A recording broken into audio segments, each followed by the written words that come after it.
ಸರ್ವರಿಗೂ ನಮಸ್ಕಾರ. 11ನೇ ದಿನದ ಶ್ರಾವಣ ಮಾಸದ ಶುಭಾಶಯಗಳು ಹಾಗೂ 78ನೇ ಸ್ವಾತಂತ್ರ್ಯೋತ್ಸವ ದಿನಾಚರಣೆಯ ಶುಭಾಶಯಗಳು.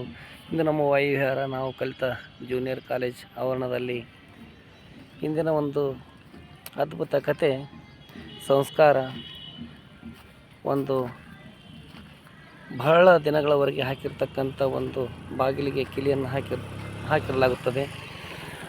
ಅದು ಕೀಲಿ ಕೈಯನ್ನು ತೆಗೆಯಲು ತುಂಬ ಕಷ್ಟಪಡುತ್ತಿರುತ್ತಾರೆ. ದೊಡ್ಡ ದೊಡ್ಡ ಸುತ್ತಿಗೆಗಳಿಂದ ಹೊಡೆಯುತ್ತಿರುತ್ತಾರೆ. ಆದರೂ ಆ ಕೀಯನ್ನು ಬಿಚ್ಚುತ್ತಿರುತ್ತಿಲ್ಲ. ಆ ಕೀಲಿಯನ್ನು ಎಷ್ಟೇ ಹುಡುಕಿದರೂ ಇರುವುದಿಲ್ಲ. ಮತ್ತು ಬೇರೊಬ್ಬರ ಕಡೆ ಇದೆ ಅಂಥೇಳಿ ಆ ಕೀಲಿ ಕೈಯನ್ನು ಸಿಗುತ್ತೆ. ಅದನ್ನು ತೆಗೆದುಕೊಂಡು ಬಂದು ಆ ಕೀಲಿ ಕೈಯನ್ನು ತೆಗೆಯುತ್ತಾರೆ.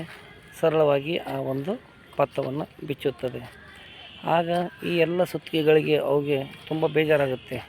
ನಾವು ಇಷ್ಟು ದೊಡ್ಡ ದೊಡ್ಡ ಕಬ್ಬಿಣದ ವಸ್ತುಗಳು ನಾವೆಲ್ಲ ಕಷ್ಟಪಟ್ಟರೂ ಬರಲಿಲ್ಲ. ಈ ಒಂದು ಚಿಕ್ಕ ಕೀಯನ್ನು ಒಳಗಡೆ ಹೋಗಿ ಅದು ಏನು ಕೆಲಸ ಮಾಡ್ತು ಅಂಥೇಳಿ ಆ ಒಂದು ಸುತ್ತಿಗೆ ಆ ಕೀಲಿಯನ್ನು ಕೇಳುತ್ತವೆ.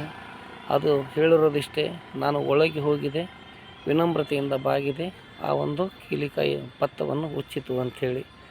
ಆಗ ನಾವು ಎಷ್ಟು ದೊಡ್ಡವರಾಗಿದ್ದೇವೆ ಎಂದು ಮುಖ್ಯವಾಗುವುದಿಲ್ಲ.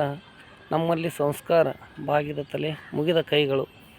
ಅದಕ್ಕೆ ಶರಣರು ಹೇಳಿದ್ದು, ಭಕ್ತರ ಕಂಡಲ್ಲಿ ಒಂದು ನನ್ನ ಶರಣಾರ್ಥಿಗಳನ್ನು ಸಮರ್ಪಿಸಯ್ಯ ಎಂದು.